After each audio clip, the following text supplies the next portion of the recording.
Hello दोस्तों, कैसे हो आप लोग। उम्मीद करता हूँ आप लोग बहुत अच्छे होंगे मेरे प्यारे बच्चों। मैं शिवम शुक्ला आपके अपने खूबसूरत यूट्यूब चैनल में स्वागत करता हूँ। तो आज हम लेकर आ रहे हैं हाई स्कूल का। बहुत बच्चे डिमांड कर रहे थे सर हाई स्कूल का लेक्चर दीजिए फिजिक्स का, बहुत प्रॉब्लम हो रही है। तो अब घबराने की बात नहीं है, अब फिजिक्स हाई स्कूल वालों के लिए भी चमकेगा। और चमकाने के लिए हम सबसे पहले शुरू करने जा रहे हैं प्रकाश लाइट। यानी हाई स्कूल का सबसे इंपॉर्टेंट लेक्चर क्या है बेटा?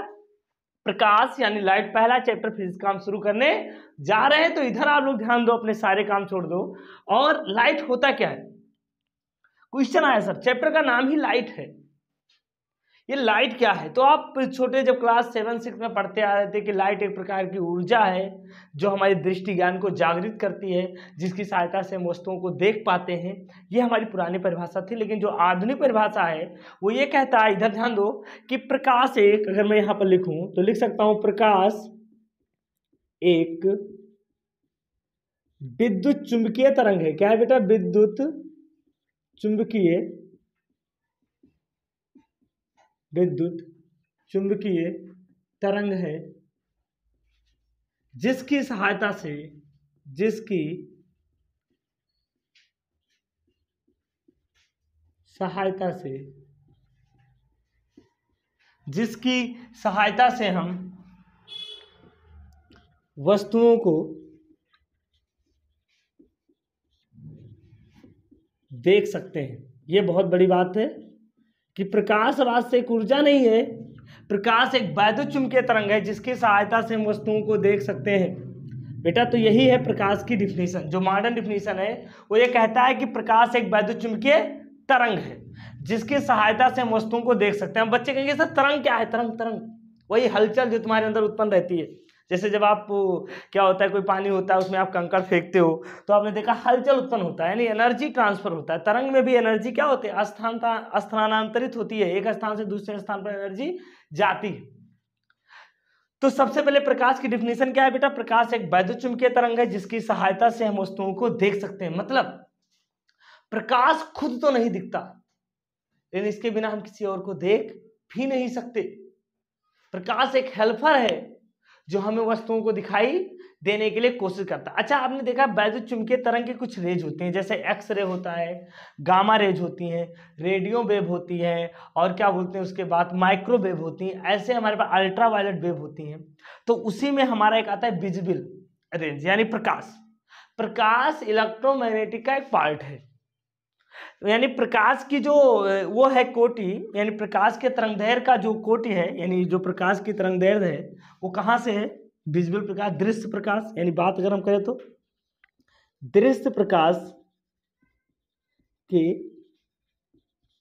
तरंग दैर्घ्य का, दृश्य प्रकाश के तरंग दैर्घ्य का प्रकाश कितना है?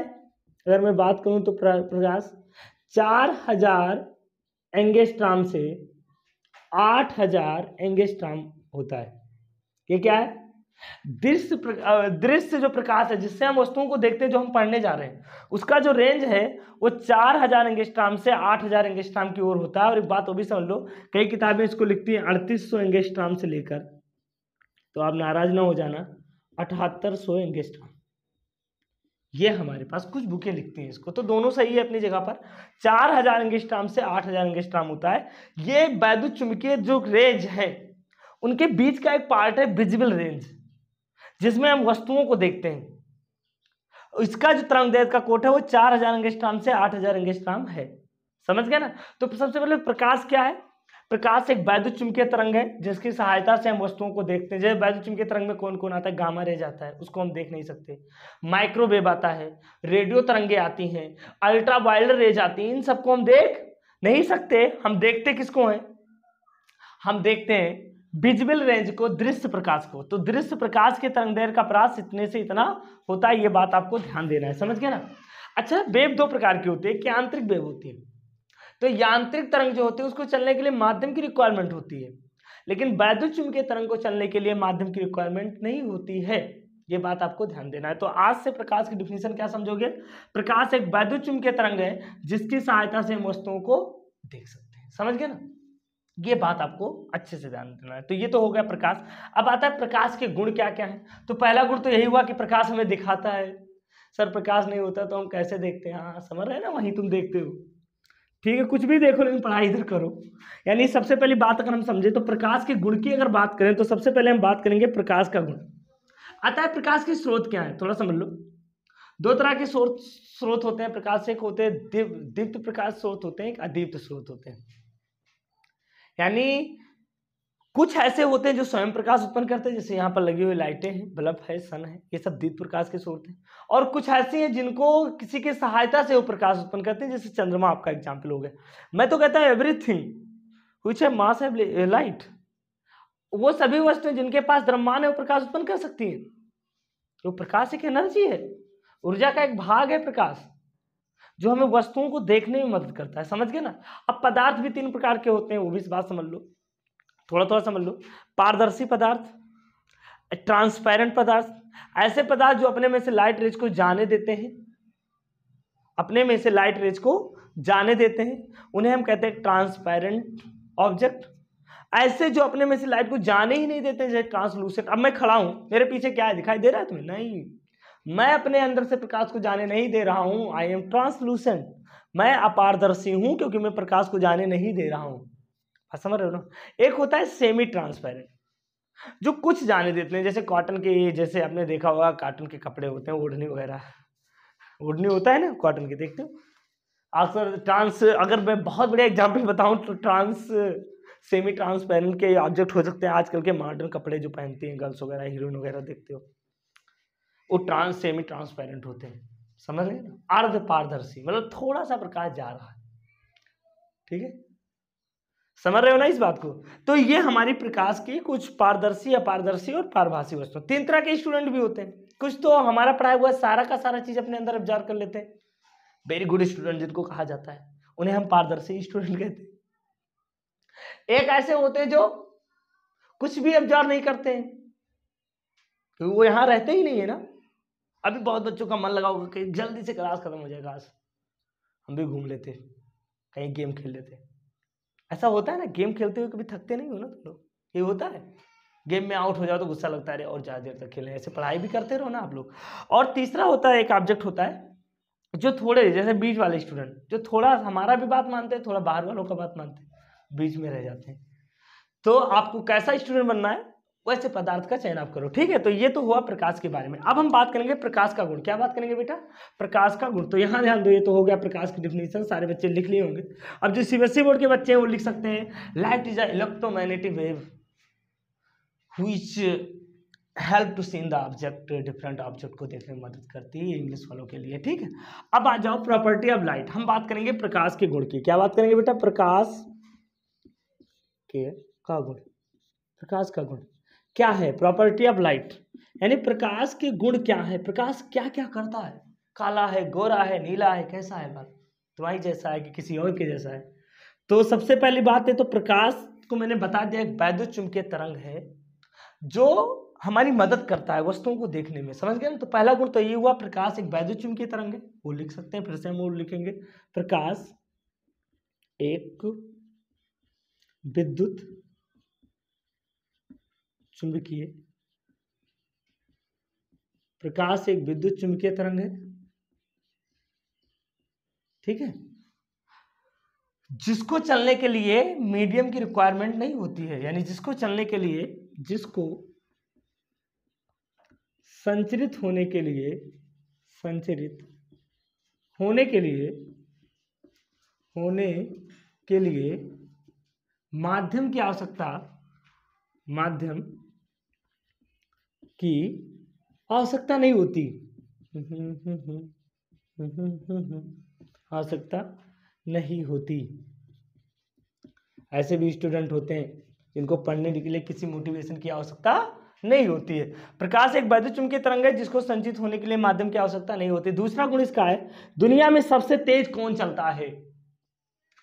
बच्चे कहेंगे सर मन चलता है, तो मन तो मैंने देखा नहीं, लेकिन प्रकाश की बात करता हूं। दुनिया में सबसे तेज कौन चलता है? प्रकाश चलता है। प्रकाश की चाल जो निर्वात में होती है, प्रकाश निर्वात में, निर्वात या वायु में, या वायु लिख लो, निर्वात या वायु में 3 लाख यानी 3 × 10⁸ मीटर पर सेकंड के चाल से संचरित होता है, यानी चलता है, संचरित होता है। तो पहला गुण इसका क्या आ गया बेटा, दूसरा गुण, यानी प्रकाश जो है निर्वात में 3 × 10⁸। अगर मैं इसकी बात करूं 3 लाख पर सेकंड, ओहो, 1 सेकंड में 3 लाख किलोमीटर, यह है प्रकाश की पावर। देख रहे हो, तभी तो दिखाई नहीं देता। ऐसे गार्ड भी होते होंगे ना, वो इतने तेज चलते हैं, भगवान कहाँ देख पाएंगे हम, हमारी आंखें उतना देख ही नहीं सकती ना। तो प्रकाश 3 लाख, बात को नोट करो, प्रकाश 1 सेकंड में 3 लाख किलोमीटर जाता है। जैसे मैंने कहा प्रकाश, तब तो प्रकाश अर्थ के बाहर, मैंने कहा प्रकाश, तब तो प्रकाश ने हमारे ही प्लेनेट को छोड़ दिया, इतना फास्ट है प्रकाश, समझ रहे हो ना, इसलिए हम देख पाते हैं किसी को। तीसरी बात क्या है जो प्रकाश की सबसे बड़ी खूबसूरती है, प्रकाश जो है कि प्रकाश सरल रेखा में गति करता है, ये अभी तक आप मान के चलोगे। प्रकाश सीधी रेखा में गति करता है। क्या करता है बेटा, प्रकाश सीधी रेखा में गति करता है, ये बहुत बड़ी बात है। अभी हाई स्कूल तक ये बात आप मानते ही चलोगे, इंटर में थोड़ा सा इसके कुछ प्रॉब्लम आ जाएंगे। प्रकाश सीधी रेखा में गति करता है, यानी जब विवर्तन पढ़ाएंगे, व्यतिकरण, ये सर ये सब क्या नाम ले रहे हो, तो ये है 12th के टॉपिक है बेटा, उसमें प्रकाश वेव बन जाता है, क्या बन जाता है, तरंग, जो किनारों पर मुड़ जाता है।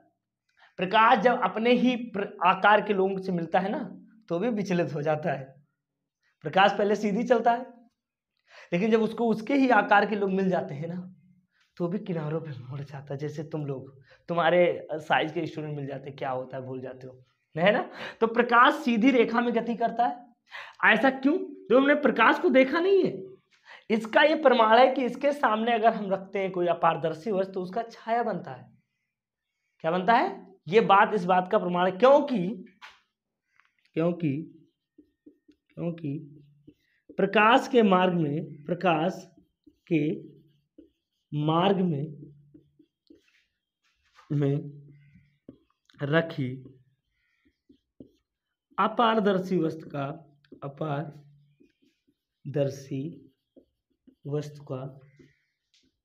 छाया बनता है,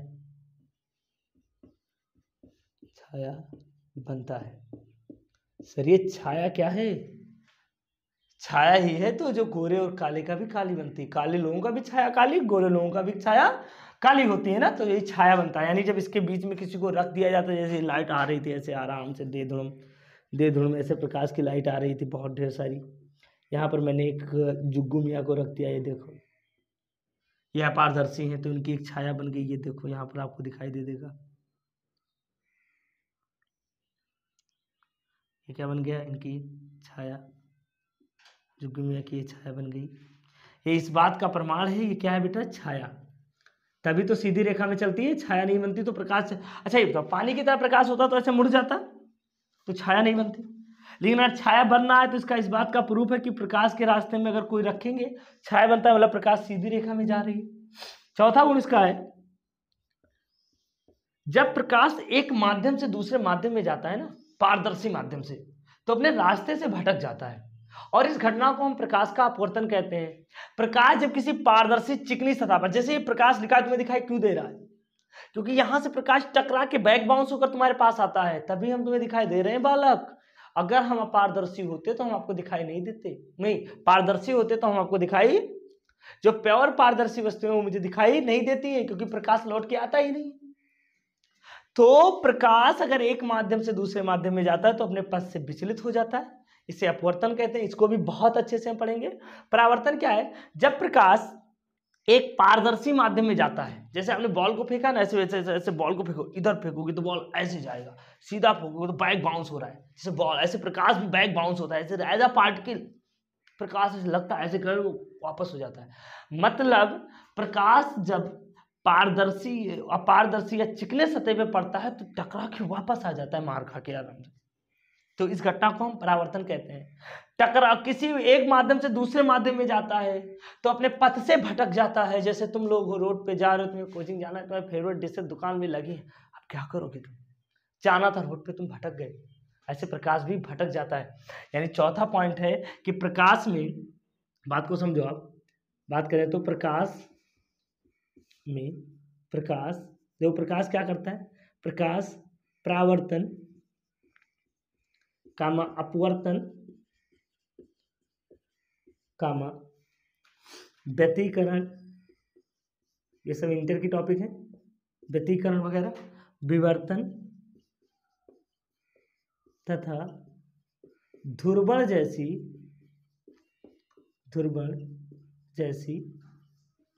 घटना को प्रदर्शित करता है। ये प्रकाश की खासियत है, समझ गया ना, ये बात हुई। और एक चौथा जो लाइव इंपॉर्टेंट पॉइंट है, अच्छा इसमें परावर्तन समझ गया ना, बैक बाउंस हो, यानी जब प्रकाश एक चिकनी सतह पे जाती है तो टकरा कर उसी माध्यम में वापस आ जाती है, इस घटना को प्रकाश का परावर्तन कहते हैं। दूसरी बात, जब प्रकाश एक पारदर्शी माध्यम से दूसरे पारदर्शी माध्यम में जाती है तो अपने रास्ते से भटक जाती है, इसे अपवर्तन कहते हैं। व्यतिकरण क्या है, जब दो या दो से अधिक तरंगे जब किसी माध्यम में चलते हैं ना तो अध्यारोपित हो जाते हैं, तो वहां पर ब्लैक एंड व्हाइट की पट्टियां बनती है, इसे व्यतिकरण कहते हैं। और विवर्तन क्या होता है, जब प्रकाश किसी ऐसे छिद्र या अवरोध से गुजरते हैं जिसका आकार क्या हो, प्रकाश के तरंगदैर्घ्य के कोटि का हो, तो अपने उसके किनारों पर मुड़ जाती है, इसे विवर्तन कहते हैं। ध्रुवण क्या होता है, ध्रुवित हो जाती है। ये सारी चीजें आप 12th में पढ़ोगे, ठीक है। अब एक और इंपॉर्टेंट बात है, प्रकाश का 5वां पॉइंट है, वो क्या है, ये आपने समझ लिया। प्रकाश का 5वां पॉइंट ये कहता है कि जब प्रकाश एक माध्यम से दूसरे माध्यम में जाता है ना, जब प्रकाश, देखो क्या होता है, जब प्रकाश एक पारदर्शी माध्यम से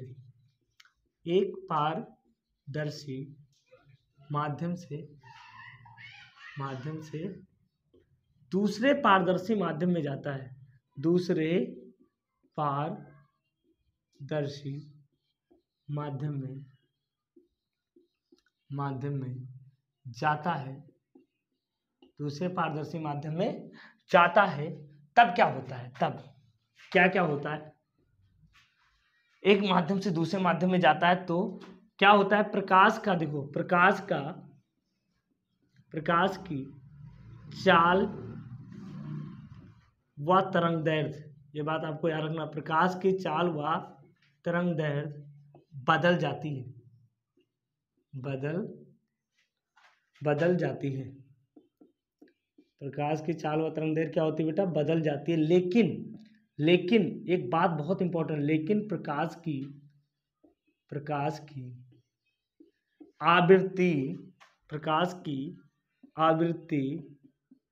आवृत्ति व रंग नहीं बदलता, ये बात आपको ध्यान देना है, नहीं बदलता है।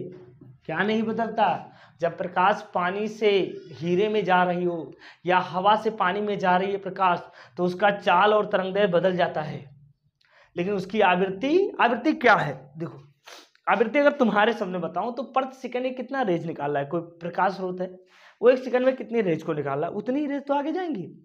अब चाहे पानी हो, चाहे हीरा हो, चाहे हवा हो, कोई फर्क नहीं पड़ता, वो रेज थोड़ी कम हो जाएंगी, यानी तरंगों की संख्या थोड़ी कम हो जाएगी, नहीं होगी ना। तो आवृत्ति इसलिए क्या होती है बेटा, नियत होती है। क्या होती है, नियत होती है। तो प्रकाश की आवृत्ति नियत होती है, बदलता क्या है, प्रकाश की चाल व तरंगदैर्घ्य बदल जाती है। और ये सारी चीजें अब आप अच्छे से नोट कर लो, ठीक है, नोट करो, जल्दी जल्दी नोट करो।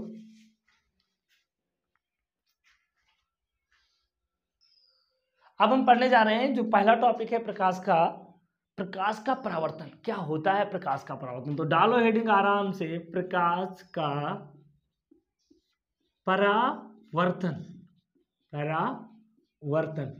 प्रकाश का परावर्तन यानी रिफ्लेक्शन ऑफ लाइट। हम पढ़ने जा रहे हैं प्रकाश का परावर्तन यानी रिफ्लेक्शन ऑफ लाइट। ये क्या होता है, प्रकाश का परावर्तन है क्या, समझो इस बात को। प्रकाश, जब मैंने अभी बताया आपको कि प्रकाश किसी चिकने, जैसे ये चिकना तल है, प्रकाश आ रहा यहाँ टकराया, तो अंदर तो जा नहीं सकता, तो टकराकर ऐसे दो, प्रकाश ऐसे आया, ऐसे तो ऐसे आया, टूटेगा नहीं, परेशान ना हो, इतने भी कमजोर नहीं है हमारे बोर्ड। प्रकाश ऐसे आया और फिर ऐसे चला गया, देख रहे हो, ऐसे आया ऐसे गया, ऐसे आया ऐसे गया।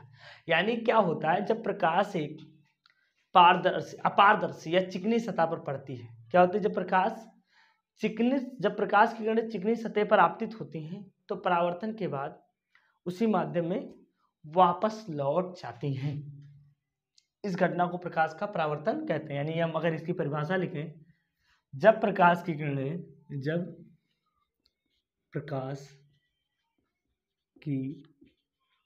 किरणें किसी चिकनी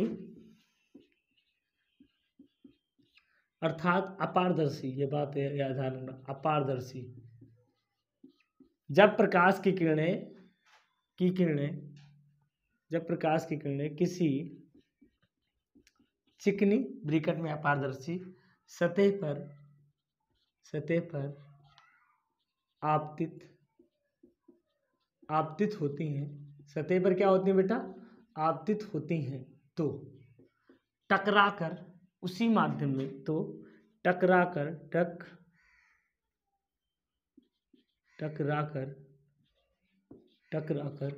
उसी माध्यम में वापस लौट जाती हैं, लौट जाती हैं। इस घटना को प्रकाश का अपवर्तन कहते हैं, प्रकाश का परावर्तन कहते हैं। ये बात आपको ध्यान रखना। यानी जब प्रकाश की किरणें किसी चिकनी, सपोज ये देखो चिकना मैंने ले लिया, सपोज मान लो ये एक चिकनी सतह है, बड़ी खूबसूरत सतह है, चिकना, पॉलिश कर दिया मैंने इसको आराम से, भाई पॉलिश हो जा पॉलिश, इसका मतलब पॉलिश हो गया। एक चिकनी सतह है ये भी, इस ए और बी पर प्रकाश आई, प्रकाश ऐसे आपतित हो रही है ऐसे, तो जब प्रकाश आपतित होती है तो टकराकर उसी माध्यम में क्या हो जाती है, अपवर्तित हो जाती है। तो ये जो पॉइंट है, ये यहाँ पर जो सबके नाम है, इसको मान लो पी क्यू और इसको आर मान लो, ठीक है, या इसको पी ओ मान लो, वो मान लो इस पॉइंट को।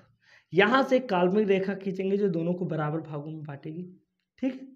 अब इसके कुछ नाम होते हैं, देखो पहली बात समझो इस बात को, ये आने वाली किरण है जो आ रही है, इसका नाम हम रखते हैं आपतित किरण। क्या रखते हैं बेटा, आपतित। आने वाली किरण क्या होती है, आपतित किरण। जाने वाली किरण को क्या कहते हैं, परावर्तित किरण,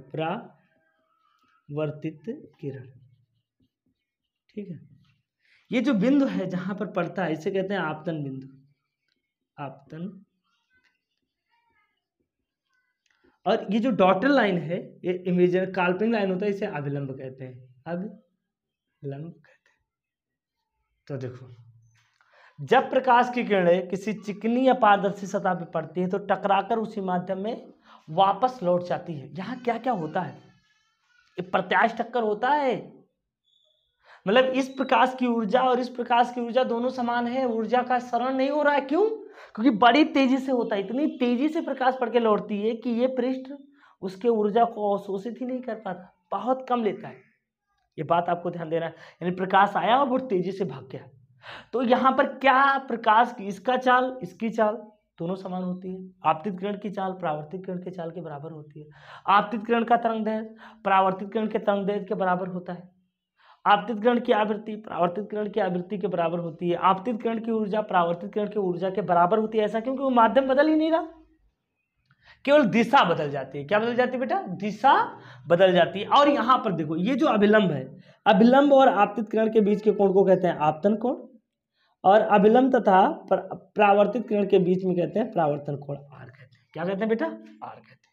तो ये तो हो गया प्रकाश का परावर्तन, ये तो पहला हुआ।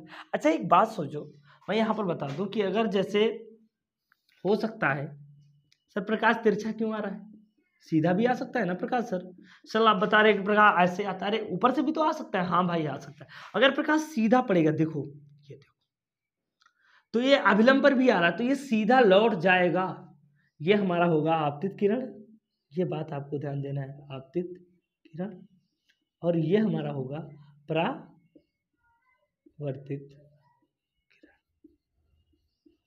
यानी अगर सीधा पड़ेगा तो सीधा लौट जाएगा, ये बात आपको ध्यान देना यहाँ। यानी कि इस केस में कोण आई बराबर 0 और कोण R बराबर क्या है 0 है।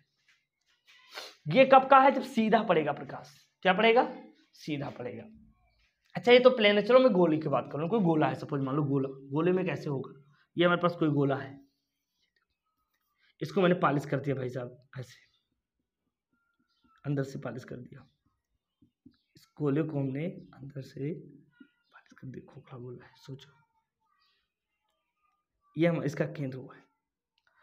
अब इसके केंद्र से जो रेखा डालते हैं ना वही अभिलंब होता है। क्या होता है बेटा, अभिलंब। इसमें क्या होता है, गोले के केंद्र से गोले के परिधि पर जो जाने वाली रेखा होती है उसी को अभिलंब कहते हैं गोले का।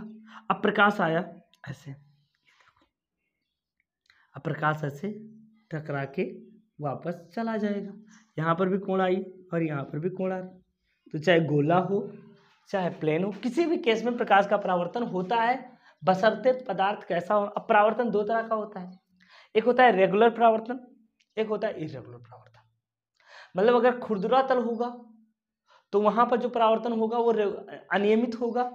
अनियमित किरण जब खुरदुरा, जैसे हमारे नाक पे पड़ा, प्रकाश आया नाक पे तो ऐसे चला गया, अरे यहाँ पर पड़ा तो ऐसे निकल गया, समझ रहे हो ना। जैसे अभी ये प्रकाश यहाँ पर आया, माथे पर पड़ा, देखो समझो, अगर मेरा ये पृष्ठ क्या है, खुरदुरा है, यहाँ से यहाँ तक समझो, प्रकाश यहाँ आया तो ऐसे निकल गया, प्रकाश यहाँ पड़ेगा तो ऐसे निकल आएगा, यहाँ पर पड़ेगा तो ये ऐसे निकल आया।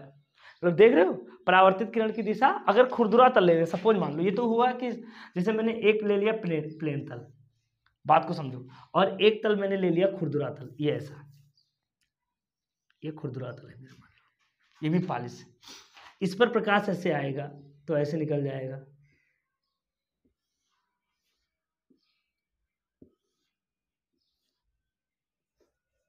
ये देखो, इनमें सभी की सभी किरणें एक दूसरे के समांतर हैं, आने वाली और जाने वाली। इसमें क्या होगा, इसमें यहाँ पर ध्यान दो, अगर इस पर पड़ा तो ऐसे निकल जाएगा, यहाँ पर इस पर पड़ा तो ये देखो ऐसे निकल जाएगा, अगर इसमें पड़ा तो ऐसे निकल जाएगा। यानी यहाँ पर परावर्तन रेगुलर नहीं हो रहा है, तो ये अनियमित परावर्तन और ये नियमित परावर्तन है। समझ गए, ये छोटी छोटी डिफिनेशन होती है जो आपसे पूछी नहीं जाती, मैंने समझा दिया। तो प्रकाश के परावर्तन में जो आपको लिखना है, जब आप हाई स्कूल के पेपर दोगे तो आपसे पूछा जाता है बोर्ड के लिए, इस सारी चीज़ों को मैं मिटा देता हूँ, समझने के लिए था आपके लिए, बस समझाने के लिए मैं बता रहा था, ये दोनों आपको ध्यान देना है, ठीक है। तो ये हो गया प्रकाश का परावर्तन। आप ये जान के आपतित किरण कौन है, परावर्तित किरण है, आने वाली किरण आपतित किरण है, जाने वाली किरण परावर्तित किरण है, जो काल्पनिक रेखा खींचा जाता है उसे अभिलंब कहते हैं, और ये आपतन बिंदु। अब आता है प्रकाश के परावर्तन का नियम। क्या आता है बेटा, प्रकाश परावर्तन के नियम। तो यहाँ पर बात को ध्यान दो, प्रकाश के परावर्तन नियम, प्रकाश के परावर्तन के नियम क्या है। इसके दो नियम हैं, आप इस बात को समझो, आप इसको बहुत आसानी से बता सकते हो आप। पहले इसके दो नियम हैं, इसके दो नियम है, ये आपको बहुत अच्छे से, इसके दो नियम है। नंबर एक ये है, ये क्या कहता है, तुम्हें बताओ, अगर मैं बॉल को यहां पर फेंकूंगा तो बॉल वहां से निकलेगा क्या, ऐसा तो है नहीं ना। बॉल को मैं यहां से फेंकूंगा तो यहीं से निकलेगा भाई साहब, निकलेगा कि नहीं। अरे ऐसा गला क्यों उठा रहे हो, देखो प्रकाश आएगी पड़ेगी यहां तो क्या प्रकाश यहां से निकलेगा, नहीं नहीं नहीं, प्रकाश जहां पर पड़ी है टकराकर वहीं से वापस जाएगी। कि मैं तुम्हें मारूं तो तुम वहां से निकलो, ऐसा तो होगा नहीं, जहां पर तुम्हारे कंटाप पड़ा होगा वहीं से तो निकलोगे।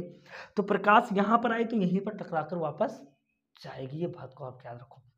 प्रकाश आए प्रकाश गए, तो प्रकाश जहां पर आई यानी आपतित किरण और परावर्तित किरण तथा आपतन बिंदु पर डाला गया अभिलंब तीनों एक ही तल में है कि नहीं, है ना। देखो ये मेरा तल है, ये हमारी आपतित किरण हुई, ये देखो, और ये परावर्तित किरण हुई, एक ही तल में है कि नहीं है। तो पहला नियम यही कहता है, यहां पर बात को समझो, कह रहा है कि आपतित किरण, पहला नियम कहता है कि आपतित किरण कामा परावर्तित किरण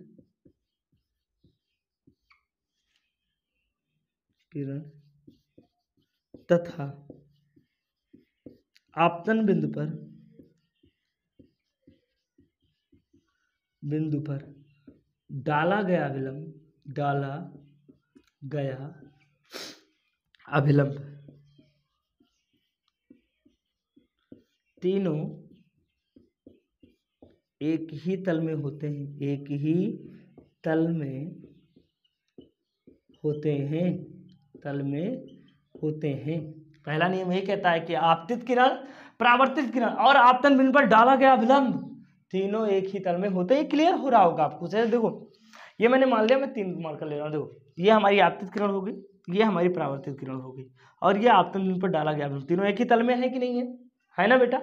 तो चलो, और दूसरा नियम ये कहता है जो इंपॉर्टेंट है, वो कहता है आपतन कोण बराबर परावर्तन कोण। यानी दूसरा नियम कहता है कि आपतन कोण यानी कोण आई बराबर किसके बेटा, परावर्तन, यानी कोण आर के बराबर है। बस यही 2 नियम थे। ये था प्रकाश का परावर्तन और ये था प्रकाश के परावर्तन के नियम। इसको अच्छे से आप लोग नोट कर लो। चलो नोट करो। प्रतिबिंब, अब हम पढ़ने जा रहे हैं प्रतिबिंब क्या होता है, तुम्हारी पहचान। तुम ना रहो उस समय तुम्हारे होने का आभास हो प्रतिबिंब। प्रतिबिंब क्या होता है, देखो जैसे आप शीशे में अपने आप को देखते हो ना, नहा धो के सुबह बाल कंघी करते हो, कहते हो ये शीशा ही सही नहीं है सर, क्या करें, काले तुम और शीशे को दोष दे रहे हो ना। तो प्रतिबिंब क्या होता है, किसी वस्तु का, कोई वस्तु है उसका इमेज, वही प्रतिबिंब, उसका प्रतिबिंब मतलब उसका एक वो रूप जो हमें दिखाई दे रहा है। जैसे मैं तुम्हें देख पा रहा हूं, तुम हमें देख पा रहे हो, तुम हमें नहीं देखते हो, हमारी प्रतिबिंब देखते हो,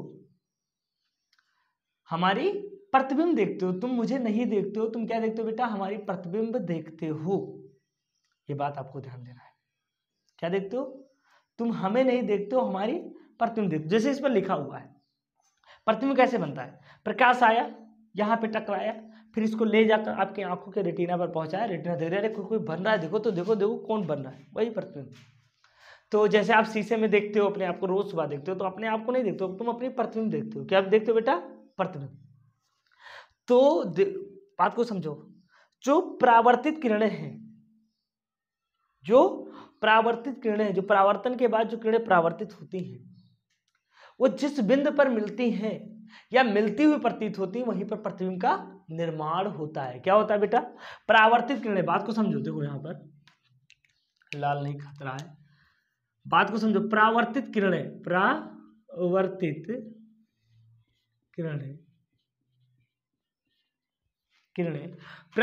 के बाद, परावर्तन के बाद जिस बिंदु पर या इसी को तल भी बोल सकते हो, जिस तल पर, यानी परावर्तित किरणें परावर्तन के बाद जिस बिंदु पर मिलती हैं या मिलती हुई प्रतीत होती हैं, मिलती हैं या मिलती हुई प्रतीत होती हैं, ये बात आपको ध्यान दो। यानी 2 शब्द है, दोनों का अलग अलग माने अभी बताऊंगा। परावर्तित किरणें परावर्तन के बाद जिस बिंदु पर मिलती हैं या मिलती हुई प्रतीत होती हैं, उसे हम क्या कहते हैं, उसे, वहां क्या बनता है, वहां प्रतिबिंब का, वहां वस्तु के प्रतिबिंब का निर्माण होता है।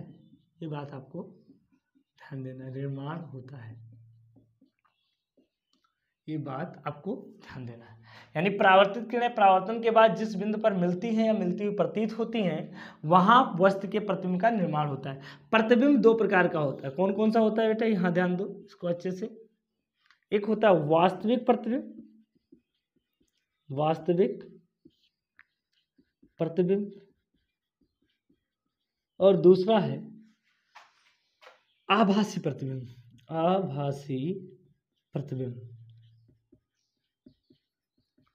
वास्तविक प्रतिबिंब, दूसरा क्या है बेटा, आभासी प्रतिबिंब। वास्तविक प्रतिबिंब को कहते हैं रियल इमेज और आभासी प्रतिबिंब को कहते हैं वर्चुअल इमेज। तो 2 तरह के प्रतिबिंब बनते हैं। एक है, अब ये आभासी प्रतिबिंब क्या बनता है, कहां बनता है, और देखो आभासी प्रतिबिंब तो तुम डेली देखते हो। अब तुम कहोगे सर आज मैं बताने जा रहा हूं कि तुम जो चेहरा देखते हो वो तुम्हारा चेहरा वास्तविक होता ही नहीं है, तुम तो आभासी देखते हो। क्या देखते हो शीशे में?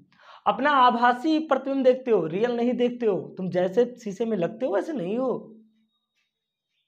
सर तो मैं तो गोरा दिखता हूँ, सर मैं तो काला दिखता हूँ। तो अब हटा दो, जो गोरे हैं वो भी खुश रहे, जो काले हैं, क्योंकि जो प्रतिबिंब तुम शीशे में देखते हो तुम्हारे आभासी प्रतिबिंब होते हैं।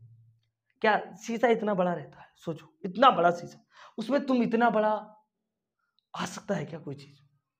तुमने देखा शीशे से जितना दूर जाओ प्रतिबिंब शीशे के अंदर उतना ही बनता है। ऐसा हो सकता है क्या रियल में? वास्तव में हो सकता है? नहीं हो सकता ना।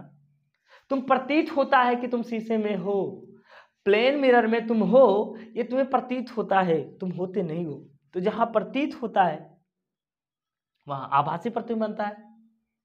जहां वास्तव में किरणें मिलती, दो शब्द बनाए, जहां मिलती हैं या मिलती हुई प्रतीत होती हैं। अगर किरणें मिलती हुई प्रतीत होती हैं तो आभासी प्रतिबिंब बनता है, और अगर वास्तव में मिलती है तो वास्तविक किरणें, वास्तविक प्रतिबिंब बनता है। यानी किरणें जब वास्तव में मिले, क्या मिले बेटा? यहां ध्यान दो, जहां परावर्तित किरणें